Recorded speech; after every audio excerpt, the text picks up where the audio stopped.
আজকে বানিয়ে নেব আলু কাটলি। এই আলু কাটলি বানিয়ে যদি গরম গরম রুটি বা পরোটার সাথে খেতে পারেন তাহলে কিন্তু জাস্ট জমে যাবে।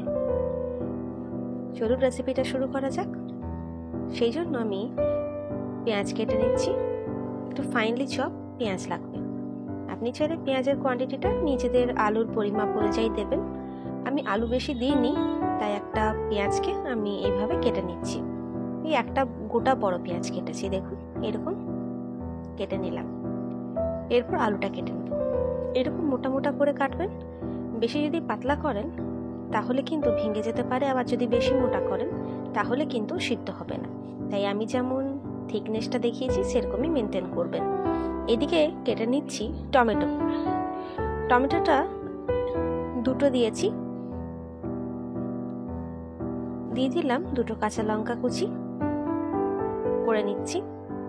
আমার এই ছোট্ট চ্যানেলে যারা নতুন, অনুরোধ থাকবে চ্যানেলটিকে সাবস্ক্রাইব করে পাশে থাকা বেল আইকনটা ক্লিক করে অল নোটিফিকেশনটাকে অন করে দেবেন। আর পরবর্তী ভিডিওতে কিসের রেসিপি দেখতে চান সেটাও অবশ্যই আমাকে জানিয়ে যাবেন কমেন্টের মাধ্যমে। আমি সেই রেসিপির ভিডিও নিয়ে আপনাদের কাছে হাজির হয়ে যাব।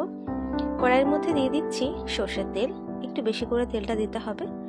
দিয়ে দিলাম কালো জিরে ফোড়ন, তারপরে দিয়ে দিলাম পেঁয়াজ কুচিটা।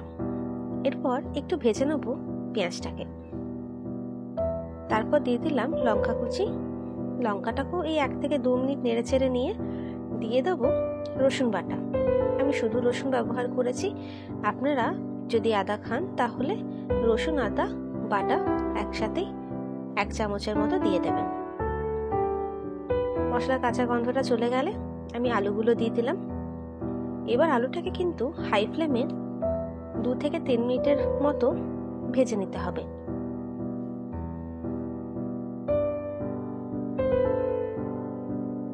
এই আলুটা ভাজলে কিন্তু টেস্টটা অনেকটা এনহ্যান্স হয়।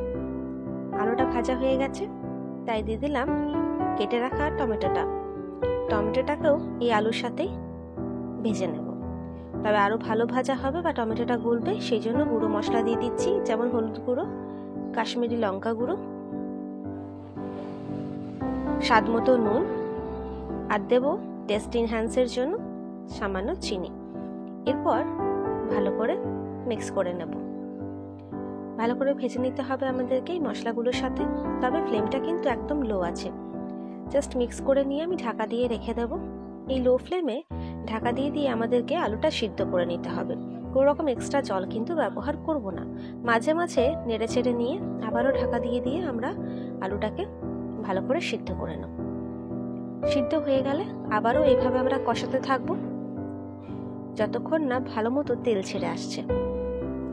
তবে তার আগে দিয়ে দিলাম জিরে, ধনে, শুকনো লঙ্কাকে শুকনো খোলায় ভেজে একটা গুঁড়ো মশলা বানিয়েছিলাম, সেই মশলা গুঁড়োটা মানে ভাজা মশলাটা দিয়েছি।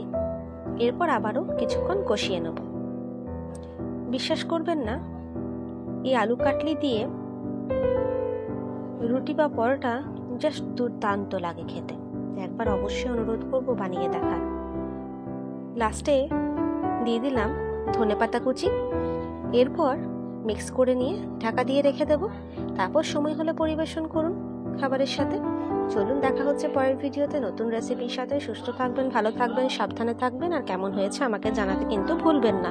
ধন্যবাদ।